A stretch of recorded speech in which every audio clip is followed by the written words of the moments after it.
এমনি নির্বাচন হেরে দুঃখিত, তারপরেও আমরা শুনছি যে এই আনিসরা কয় ভাই আমাদের বিরুদ্ধে এবং তাদের কিছু লোকজন অপপ্রচার চালাচ্ছে যে আমরা ভোট দিই নাই, আলাউদ্দিনের লোক ভোট দিই নাই, বাহার নির্বাচন করে নাই, লুলু নির্বাচন করে নাই, তারা শুধু আমাদের সাথে ঘুরে বেরিয়েছে। এই জন্যে আমরা আজকে যেহেতু মিটিং করার এখনো অনুমতি হয় নাই, আমরা পরে করতাম, কিন্তু ওরা যেভাবে আমাদের বিরুদ্ধে অপপ্রচার চালাচ্ছে এর জবাব দেওয়ার জন্যই এবং আমাদের মোটামুটি মেন নেতৃবৃন্দের সাথে একটু মত বিনিময় করার জন্যই আজকে আমরা এই মিটিংটার আহ্বান করেছি। এবং অনেক বড় একটা দল, এখানে লক্ষাধিকের বেশি বিএনপি কর্মী নেতারা রয়েছে।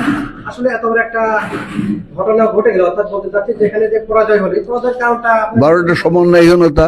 আমি প্রথমে বলেছি যে একটা আমরা বর্ধিত সভা করি, নিয়ম হইল বর্ধিত সভা করলে আমাদের বিএনপির নেতৃবৃন্দ, ইউনিয়নের নেতৃবৃন্দ এবং অঙ্গ সংগঠনের নেতৃবৃন্দ সবারই উপস্থিত থাকে, তাদের মতামত নিয়ে আমরা একটা কমিটি করে আমরা নির্বাচনটা পরিচালনা করি। তারা সেখানে রাজি হয় নাই। আমি তারপরেও আমি আমার লোকজনের চাপে, আমি মেহেদুর রুমী সাহেবের উপস্থিতিতে সৈয়দ আমজাদ আনিসের সাথে আমার লোকজন ছিল, আমি কি চেষ্টা করেছি একটা সমন্বয় করা, তারা বলেছে না লাগবে না, এই কারণে, এই সমন্বয়হীনতার কারণে। এবং তারা আমাদের ওই সৈয়দ আমজাদের কিছু লোক আছে, ওই ইয়েতে আজিজ চেয়ারম্যান, বেদবাড়িয়া, নদীর ওপারে সরকার, এই খুকসা ইউনিয়নে সৌদ, আমাদের ওখানে মমিন, আমবাড়িয়া আসগর মোহরি, ওই শফি আলম হলো গোপগ্রাম, সমসপুরে আনিসরা কয় ভাই, এর বাইরে তারা কোনো লোকই চোখে দেখে না। এবং আমরা যদি এই যে আমার তো বক্তারা বলেছে আমরা মাঠে নামার আগ পর্যন্ত বিভিন্ন মিটিংয়ে কয়জন করে লোক হয়েছে, আপনারা সাংবাদিক বন্ধুরা আপনারা দেখেছেন। আমরা নামার পরে জনসংযোগ করা সম্ভব হয়েছে এবং আমাদের বিস্তর আমাদের জনগণ, আমাদের নেতাকর্মী এই নির্বাচনে অংশগ্রহণ করেছে। তবে সমন্বয়হীনতার কারণে আমরা এই ব্যর্থতা, এই পরাজয় বরণ করেছি, এইটা আমাদের স্বীকার করতে হবে। আর একটা কথা হলো, যেমন আমি বললাম যে সৈয়দ আমজাদের ইলেকশনের সময় আমাদের 9টা লোক ক্যাসাল করেছে। সৈয়দ আমজাদের 14 সালের উপজেলা ইলেকশন, আপনারা সাংবাদিক বন্ধুরা, আমি নাম বলছি, যেমন শহীদুল ইসলাম, রাজিনাথপুর বাড়ি, আমাদের বাহার তখন শ্রমিক দলের সভাপতি ছিল, এই যে না আমাদের জাহাঙ্গীর আলম আমাদের শ্রমিক দলের সভাপতি ছিল, এই যে আমাদের ইসামত আলী, এই কালীবাড়ি পাড়ি বাড়া, আরো অনেককে 9 জন লোককে তারা এই পিল্টু মেম্বারকে তারা আমাদের সাথে আলাপ আলোচনা না করে, আমি দলের সভাপতি, আমার সাথে আলাপ আলোচনা না করে পিল্টুকে তারা যোগদান করিয়েছে বিএনপিতে। এবং নির্বাচনের দিন সারাদিন ওখানে ওই সেন্টার বসায় রাখার কারণে এখানে এমনি 300 ভোট কমে গিয়েছে, না হলে আমাদের পৌরসভায় আরো বেশি ভোট হতো। এই যে আওয়ামী লীগের ভোটটা আমরা নেব, আমরা তো আমাদের এলাকায় আওয়ামী লীগের ভোট তো আমরা নিয়েছি, কিন্তু তাদের তো আমরা ভোট চাওয়ার কাজে লাগাইনি। এই বিভিন্ন জায়গায় আওয়ামী লীগ যারা আমাদের লোকজনের উপরে মানে নির্যাতন করেছে, নিষ্পেষণ চালিয়েছে, মান অপমান করেছে, তাদের জমি দখল করেছে, তারা যদি এখন ভোট চায়, বিএনপির লোকের বাড়িতে যায়, তাহলে কি তাদের মনে একটা প্রতিক্রিয়া আসে না? সেই প্রতিক্রিয়ার কারণে, এই সমস্ত কারণে আমাদের ভোটটা কমে গেছে। এবং আপনারা দেখেন যে আমার ইউনিয়নে একটা সেন্টারেও কিন্তু হারি নাই, পৌরসভায় একটা সেন্টারও হারি নাই। হ্যাঁ, পৌরসভায় 8-এ না একটাও হারি নাই, পৌরসভায় একটাও হারি নাই। কিন্তু নদীর ওপারে হয়েছে এই যে সরকারকে কেউ পছন্দ করে না, তারা সন্ত্রাসী কায়দায় চলে, তাদের ওখানে দেশের দায়িত্ব। এই যে এখানে আরো ভোট কম হইতো আমাদের লোকজন যদি না হইতো, আমি অনেক দিন এই যে রাজীবদের ডাকেই নাই, সে নিজে টাকা পয়সা নিয়ে এইগুলো করেছে। পরে আমি এদেরকে অনুরোধ করে টুরে এদের সেখানে কাজে নামাইছি বলে এই কয়টা ভোট বেশি হয়েছে। সব জায়গায় তার জাতীয় পার্টি করতো, জাতীয় পার্টির যে সমস্ত নেতৃবৃন্দ, আজকে আমি স্পষ্ট ভাষায় বলতে চাই যে আওয়ামী লীগ এবং এই যে হিন্দু ভোটটা বিশেষ করে যদি না হতো, এই যে আমরা জানিপুর ইউনিয়নে যে ভোটটা বেশি পেয়েছি, এ তো হিন্দুদের কল্যাণে, এবং এটা তাদের কোনো কৃতিত্ব নাই। এই ভোটটা আমরা না পেলে আরো কোথায় বিপর্যয় হতো আল্লাহ জানে। ধন্যবাদ। আপনার আরেকটা বিভিন্ন নেতারা বলেছে যে টাকা কালেকশনের বিষয় দলীয় নেতাদের আমি- কাছ থেকে এবং আওয়ামী লীগ নেতাদের কাছ থেকে কালেকশন করা হয়েছে, এই বিষয়টা আসলে আমার এটা ঠিক আমার জানা নাই। ওইটা আমার হ্যাঁ আমরা এটা শুনেছি উড়োফুড়োতে, যেটা আমার হাতে তথ্য প্রমাণ নাই সেটা আমি নিয়ে কোনো কথা বলতে পারবো না। তবে আমার সামনে যে বাহার দিয়েছে এটা আমি জানি। আমার এই যে জামলা, এই যে গরিব মানুষ ও যে দিয়েছে, ওই দিন আমরা মিটিং এ উপস্থিত ছিলাম, একটা খাম ধরিয়ে দিল, কয় টাকা তা আমরা দেখি নাই। আর ওই যে এরা সব জানে, আমি অতটা জানি না। হ্যাঁ, আমার ঠিক জানা নাই।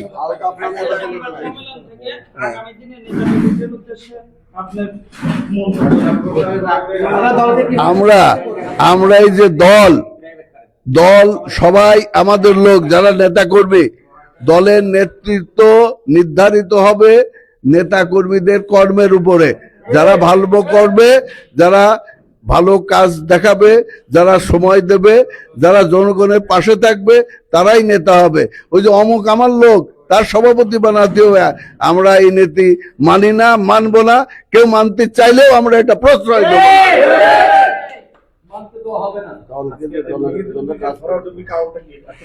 কারণ সমন্বয়ের অভাব, তারা আমাদেরকে গুরুত্বই দেয় না। আমার কোনো লোকজন কোথাও ডাকি নাই।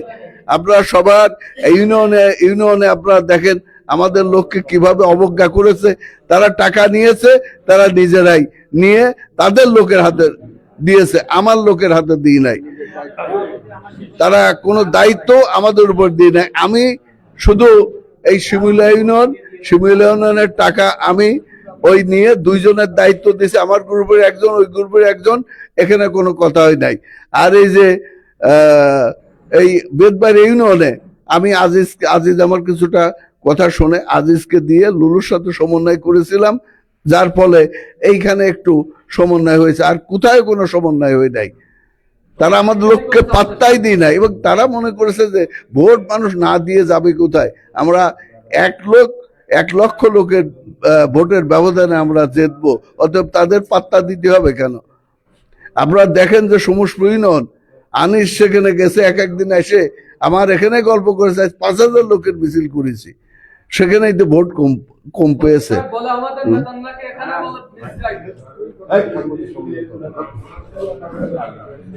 তো আমরা সবচাইতে এই যে যেগুলো তারা দেখেছে, আমরা এই বিপর্যয়ের সম্মুখীন হলো তাদের ভুল সিদ্ধান্ত, ভুল চিন্তা এবং সমন্বয়হীনতার অভাব, যেটা তারা এই ভুলটা করে আমাদের ঘাড়ে দোষ চাপাচ্ছে।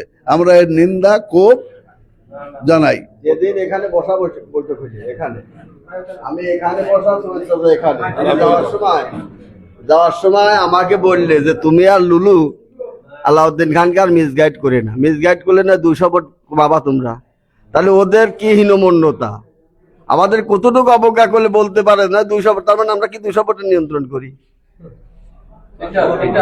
হ্যাঁ, এই কথা কি তার মতো লোকের মুখ দিয়ে সাজে? আমরা যেভাবে আমাদেরকে গুরুত্ব দেয় না, তারপর আমরা দায়িত্ববোধের জায়গা থেকে আমরা কিন্তু দলের জন্য কাজ করেছি,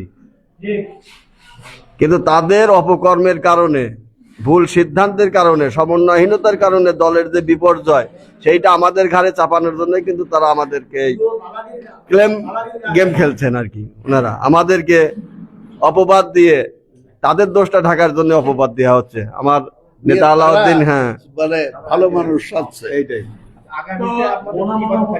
আমরা আগামীতে সমস্ত জনগণের সাথে মিশে আমরা সংগঠন, আমাদের র্যাঙ্ক অ্যান্ড ফাইল যাদেরকে চাই তাদের হাতে আমরা সংগঠনের দায়িত্ব দিয়ে আমরা সংগঠনটাকে সুশৃঙ্খল সংগঠনে হিসাবে গড়ে তুলতে চাই, এবং কুকসা থানা হবে একদম মডেল সংগঠন। আমরা সেইভাবে এগিয়ে যাব, এটাই আমাদের আশা এবং পরিকল্পনা। তো আপনি যেহেতু খোকসা উপজেলা বিএনপির সভাপতি, সেই হিসাবে খোকসা কুমারখালী 78, কুষ্টিয়া 4 আসনে ধানের শীষের প্রার্থীর যে ভরাডুবি হয়েছে, সেটা আমরা আপনাদের এবং তাদের বক্তব্যের মাঝে আমরা বুঝতে পারলাম যে এটা আসলে আপনাদের সংগঠনের মধ্যে অমিল থাকার কারণে এই ভরাডুবি হয়েছে। তবে আমরা ধরে নিলাম, তো আমরা একটু জানতে চাচ্ছি যে 78 কুষ্টিয়া 4 আসনের প্রার্থী ধানের শীষ ভরাডুবি হলেও এবার কিন্তু নবাগত আমাদের প্রধানমন্ত্রী তারেক রহমান, তার সম্পর্কে কিছু বার্তা আছে কিনা আপনার কাছে? তারেক রহমান সাহেব যে পরিকল্পনা দিয়েছেন, আমরা মনে করি যে এই যে ফ্যামিলি কার্ড, কৃষি কার্ড, শ্রমিক কার্ড এবং চিকিৎসার উন্নয়নের জন্য এবং মানে শিক্ষা ব্যবস্থা নতুন করে ঢেলে সাজানোর যে পরিকল্পনা, এই পরিকল্পনার মধ্য দিয়েই দেশ জাতি সংকট উত্তরণ ঘটবে এবং সাধারণ মানুষ যে উন্নয়ন, আমাদের নেতা তারেক রহমান সাহেবের নেতৃত্বে এই ক্যাবিনেট, এই মন্ত্রিসভা